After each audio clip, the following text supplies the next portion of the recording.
Kumusta ang pagrerehistro ng isang miyembro sa isang grupo sa unang cycle na hindi pa nagsisimulang cycle o hindi pa nagsisimula ng meeting ay medyo simple.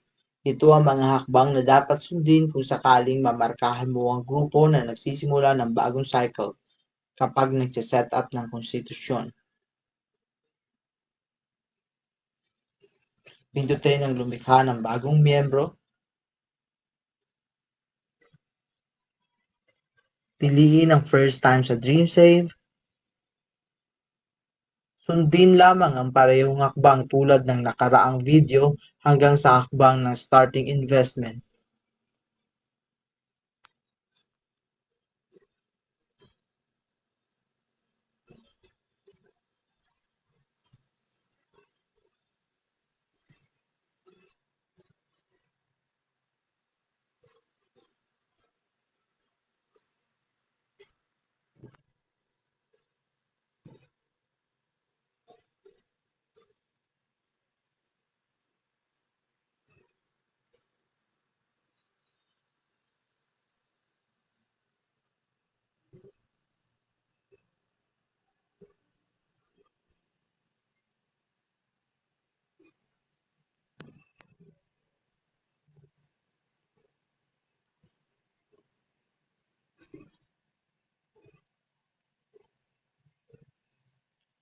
Pindutin ang tapos na.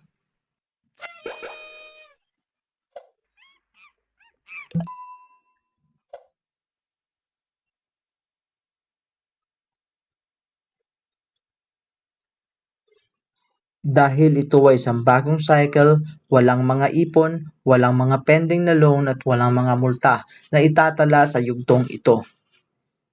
Ang ilang mga grupo ay nagpapahintulot sa mga miyembro na gumawa ng panipulang ipon sa pamumuhunan sa pagsisimula ng cycle. Ang panimulang ipon ay maaaring minsan ay mas mataas kaysa sa maximum na bilang na ibinabahagi sa bawat pulong.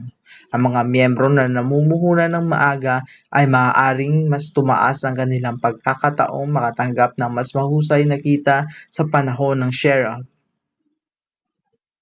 Piliin natin na si Toby ay maghuhulog ng paunang puhunan at meron din tayong option na hindi kung sakaling si Toby ay walang panimulang ipon. Pero sa pagsasana na ito, piliin natin ang oo.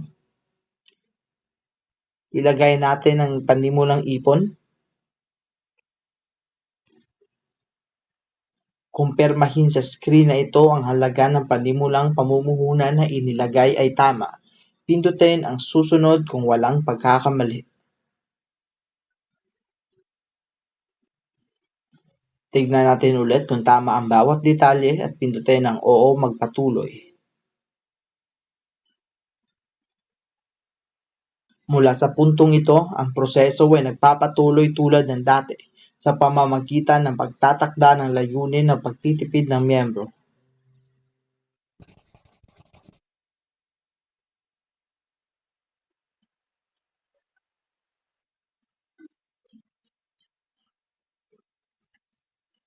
Maraming salamat sa panonood.